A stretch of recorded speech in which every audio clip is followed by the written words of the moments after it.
Bob, assistant manager in a law firm, was laid off from work because of a contraction in the U.S. economy.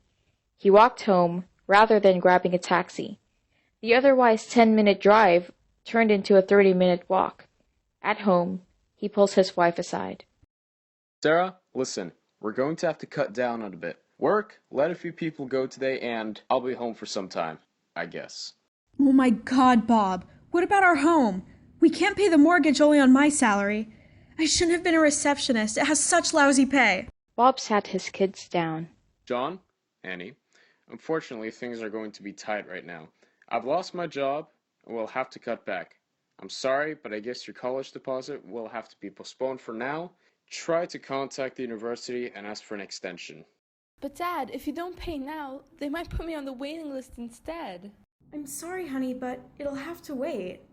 I understand how very important this is, but we need to see where to allocate the money right now. Your mom is right, and I'm sorry it had to go down like this. We'll have to start saving up and conserve to avoid high utility bills and see what expenses we can avoid. My birthday party is more important than college. That's enough now. Go on to your rooms. Ugh, that's so unfair. Bob, you know we promised John his party. Remember how upset he was when we canceled last time? And what about the university deposit? This is crucial.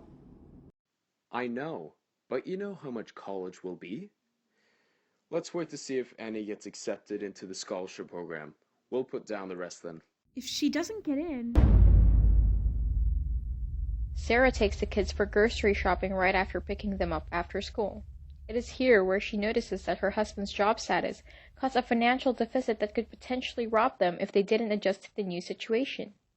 No, Mom, I don't like the regular Cheerios. I want Honey Nut. Nut. Hush, John, you never eat it either way. I'm putting the special K in. Ooh, the berry one. Sarah looked at the box. $7 for cereal with dried fruit? All right, kids, but make sure you actually eat it. It couldn't hurt just this once, right? Months later, Bob is still unable to find a job. The loss of his large income weighed heavily on the Smiths. Bob was always on edge, especially when the phone rang.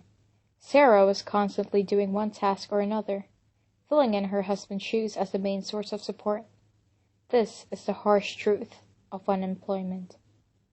He scheduled, planned, researched, and spent all of his time, even nights, working on a way to pick himself up. One night, he got a job offer. Dun dun dun! Hi, is this Mr. Bob Smith? Yes? Who is this? I'm Helen Craig from the Martin store. You came in for an interview 3 weeks ago. Oh yeah, I thought I didn't get the job. I apologize for the delay. We've taken a look at your application and considered the interview. That's alright. Did I get the job? Well, you applied for a position in the legal department, and you didn't get the job. But we think you're a perfect match as a manager at HQ. If you could come down to the office if you accept. I got the job! Bob, oh my goodness. Oh my... Does that mean you won't be hanging around when I bring my friends over? Yes! Way to go, Dad. But what job? Well, I'm a little unemployed as a manager, but I'm sure I'll start working my way up soon. Bob took on a new job as a store manager. Sure, it was below his skill level, but he worked hard to make sure his family didn't worry about cutting corners. Although he, Sarah, Annie, and John didn't quite live the life they used to, they were able to get on their feet and start making a base to support themselves on. Who knew? Maybe when Annie graduated, she would become a genius philanthropist millionaire. Just like the economy, life goes up and down. Get used to it. Created using Powtoon.